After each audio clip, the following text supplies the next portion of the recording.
Look, from now on, this is your new home. Unfortunately, we don't need a sick person."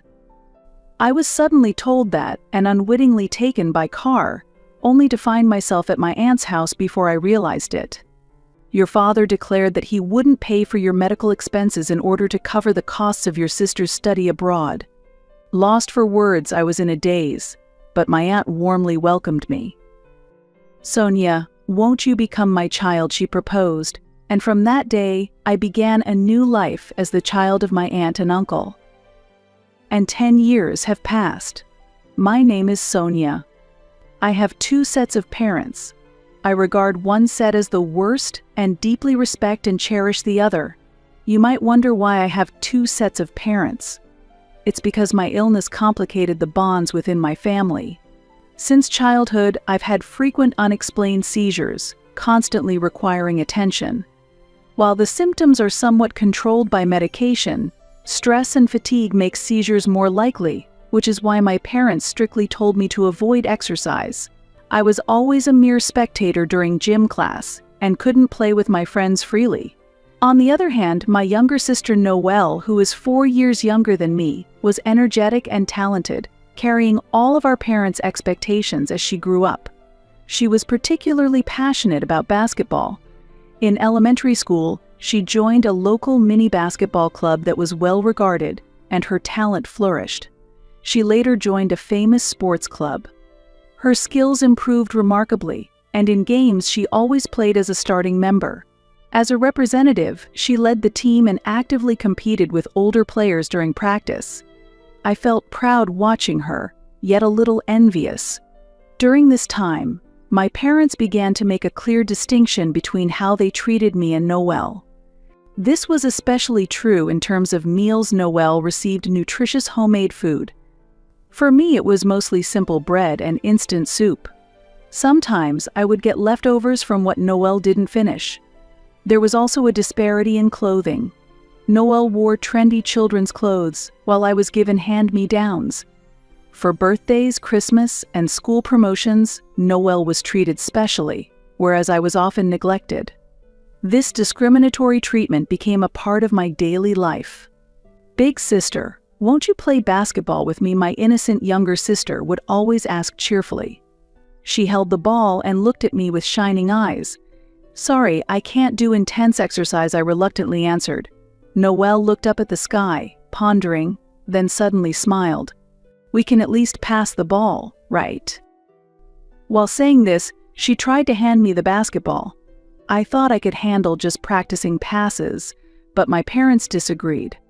My mother was especially strict. As I reached to take the ball, she forcefully shook off my hand and yelled loudly, "Sonia, you never know when you might have a seizure, so don't do anything." Startled by her shouting, my sister froze in place. The ball dropped to the ground and slowly rolled away. Picking up the ball, my mother returned it to my sister with a smile. "Noelle, let's practice passing together," she said. After glancing at me, she spoke kindly to my sister and walked away with her. After they left, I felt a deep sadness and irritation, and I cried alone. A memorable event occurred when I was in the first year of middle school, and Noelle was in the 3rd grade of elementary school, on a spring day. I felt unwell from the morning and was bedridden. Due to my sister's important game, my parents left me at home and went to the match. When I'm feeling ill, it'll be more likely for me to have seizures, I thought. The overlap of feeling unwell and being left alone heightened my anxiety, accumulating stress, and by noon I had a severe seizure. Feeling the danger, I immediately called an ambulance. When I woke up, I was on a hospital bed.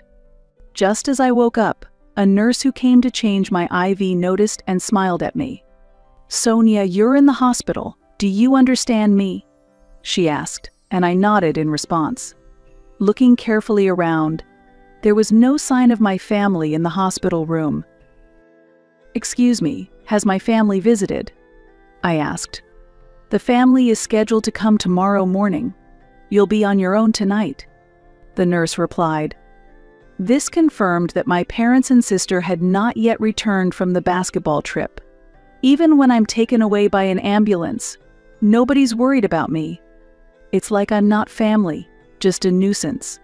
I thought to myself as tears welled up and blurred my vision.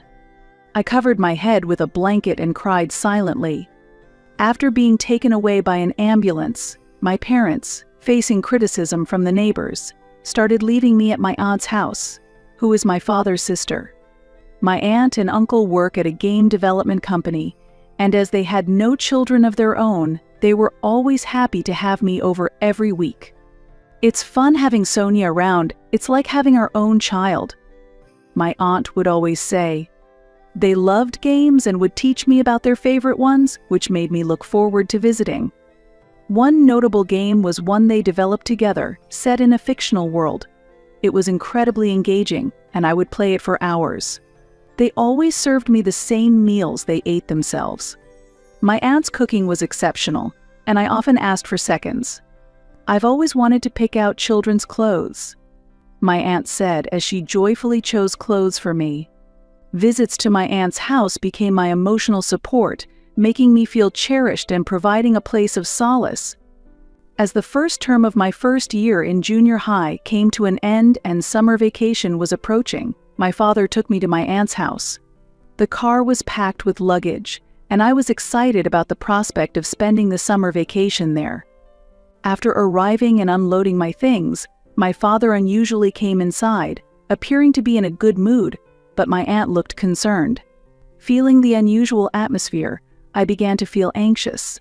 However, since my relationship with my father was not very good, I couldn't ask him directly about my concerns. While I was trying to gauge the situation, my father spread his arms wide and cheerfully said, "Look, from now on, this is your new home. Unfortunately, we don't need a sick person." What? I was shocked, and my father's voice was jovial. Even though my aunt and other relatives were angry, it seemed my parents were not listening. Their minds were completely occupied with my sister's basketball scholarship abroad. "To cover the costs of your sister's study abroad, we won't pay for your medical expenses." No matter how much my aunt and uncle tried to persuade them, their efforts did not reach my parents. "If you stop the treatment for her illness, I will take Sonia in," my aunt declared resolutely. My parents readily accepted the proposal. That's how I learned that my parents had let go of me. Speechless and shocked, my aunt gently spoke to me. "Your father said you wanted to leave home too." That's why I agreed. "But seeing your reaction now, it seems you weren't told anything. There's still time to fix this. You should have a proper talk with your parents and reach a conclusion." Is it still possible now? We might be able to talk, but repairing my relationship with my parents feels too late. I can't think of them as family anymore. I shook my head vigorously as I met my aunt's gaze. "If it's okay with you, Auntie, I want to stay here. Sonia, I promise I won't be a burden. I'll help out around the house actively. So please let me stay here." I stood up slowly and begged her. "If I were driven out of this house, I would have nowhere else to go. I want to live in your house, Auntie, please." I pleaded, my voice quivering. A sense of confusion hung between my aunt and uncle. I was anxious about how they would react, unable to stop my body from shaking. Then, my aunt gently stroked my head. "Sonia, won't you become our child?" I looked up to see my aunt and uncle smiling warmly at me. "Yes, please," I answered, tears of relief flowing. My aunt, tears in her eyes, hugged me tightly. My uncle, wiping away his tears, watched over us. From that day, I became the child of my aunt and uncle. Eventually, we completed a special adoption process, and I legally became their child. Thanks to this, I was able to actively participate in physical education classes and enjoy playing with my friends. I also saw an improvement in my health and rarely worried about my illness anymore. I am truly happy to be living with my aunt and uncle. Afterward, I started competing in trading card games. Despite the risk of seizures, my aunt and uncle did not stop me but supported me, allowing me to focus on the competition. A strong desire to repay them someday was born in my heart. I joined the trading card club upon entering high school. This school's trading card club is well known in the competitive trading card world. I was excited to grow and develop in such a stimulating environment, and I was happy to be able to showcase my abilities. In my second year of high school, I won the national championship, surpassing other prestigious schools. Unable to contain my joy, I ran home that day to share the good news with my aunt and uncle. By then, the seizures from my illness had almost completely stopped. Before graduating from high school, I was informed by a doctor that my illness had completely healed and I had become as healthy as my sister. After high school, I continued competing in trading cards, with my aunt and uncle always supporting me. When I performed well, they celebrated my success as if it were their own. I started to achieve stable good results after turning 20. Now at 22, I am known as a top player and recognized as the queen of trading cards. It has been about 10 years since I was taken in by my aunt and uncle. I thought it might be time to give something back. Christmas is coming up, and I want to make my aunt and uncle happy, I thought. I made plans while feeling the cold winter air on my way home. Upon arriving, I noticed several unfamiliar shoes at the entrance. I'm home. Is someone here? I asked as I entered the house. In the living room, a high school girl was sitting on the sofa, and my aunt greeted me as I walked in. Welcome back. Who is this girl? I asked reflexively, but she seemed familiar. Wait, that face. Noelle, Sonia? I heard her voice. She had grown so much that I didn't recognize her immediately, but she still had the traces of her younger self. When I called her name, her face twisted as she began to cry. Sonia, you remembered me? I'm so glad, she said. Yes, what's going on? I was unsure how to react, but then my aunt started to explain. Noelle ran away from home. What? I exclaimed, looking at my sister in surprise. Noelle nodded, wiping away her tears. Ran away? What do you mean? Sonia, help me, Noelle said with a trembling voice. Then she began to tell me about what had happened at home. It seems that my father driving me out of the home was a huge shock for her. Noelle had pleaded with our parents, crying, I'll quit basketball, just let big sis come home. However, our father harshly scolded her. What are you saying? It was all for your basketball. You shouldn't do things half-heartedly. I won't accept you quitting. You are your mother's only child. You should work hard and become a respectable player. My mother said in a chilling voice, refusing to take Noelle's words seriously. My parents had thoroughly controlled Noelle's life, forcing her into a basketball-centric existence against her will, from childhood until she was a senior in high school. During a career counseling session, Noelle finally mustered the courage to declare her separation from basketball. Our parents were furious, and my father accused her with a terrifying voice. Hey, do you have any idea how much money we've spent? Your sister sacrificed for you, you're not allowed to stop until you turn pro. Feeling mentally cornered, Noelle escaped to my aunt's house to get away from the situation. I had no idea you were in such a situation, Noelle. I was at a loss for words. While I had been freely raised in my aunt and uncle's home, my sister had been sacrificed by our parents.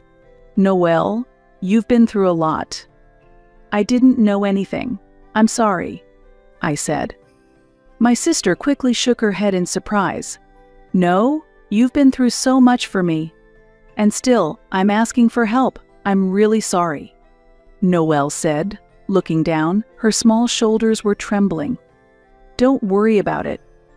I'm really happy you came here, I replied cheerfully. My aunt and uncle nodded in agreement. That's right, it was good to escape from them. Noelle, relax. Your big sister will protect you, I said, though deep down I felt fear and reluctance to get involved. I want to save Noelle, but how should I do it? I thought. and began to make plans. The day to execute the plan was Christmas, a cold day under a winter sky that threatened snow. Returning to my parents' home for the first time in 10 years, I gathered my courage and pressed the doorbell. The door was opened forcefully, and my parents greeted me with, "Welcome back." "Oh, we've been waiting for you," said my father. My parents greeted me with unnaturally bright smiles. They must have known about my return through my aunt. They should also understand that it was about my sister. "Welcome back? Waiting? What are you talking about after you threw me out?" I questioned their attitude, feeling puzzled. My mother, with a cloying voice, took my hand as she spoke. "Come on, it's cold. Let's go inside." "No, it's fine here. I'm busy and can't stay long," I replied shortly, and their faces clouded over for a moment before they quickly put on forced smiles again.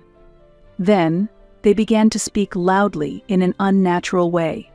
"The queen of the trading card world, huh? Your dad is proud of you. Me too, you've won lots of prize money.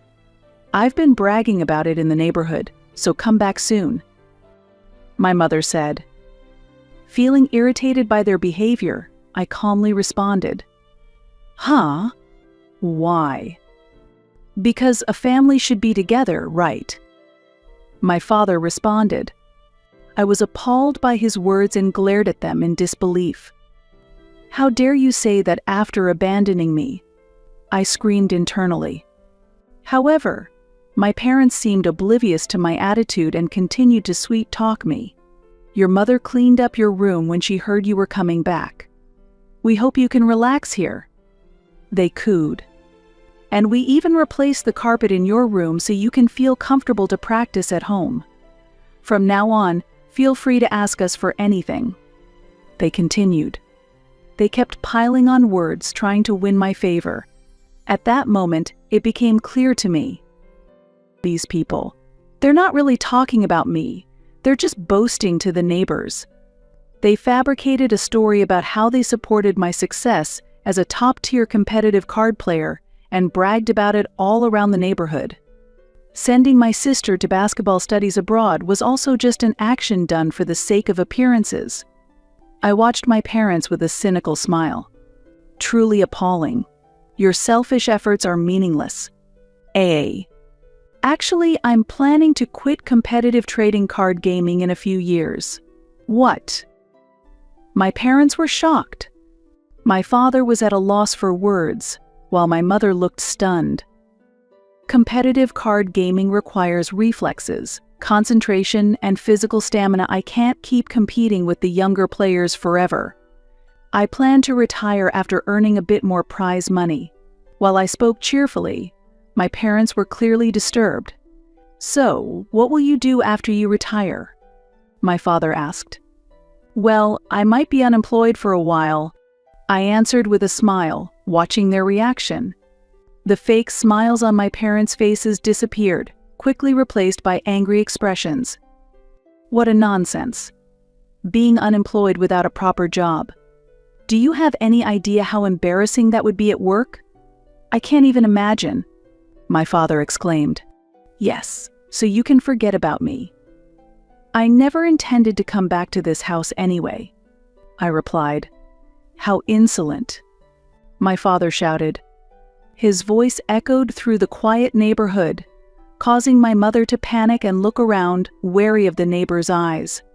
Firstly, I came here today to discuss Noelle's situation. She is currently living healthily with me at our aunt's house. What did you say? Have you kidnapped her? That's unforgivable. Give her back to her mother. Facing my mother, who suddenly pretended to be a victim, I stared her down and declared firmly, No, I have no intention of giving her back. Absolutely not. I will take care of my sister. What are you talking about? I will call the police.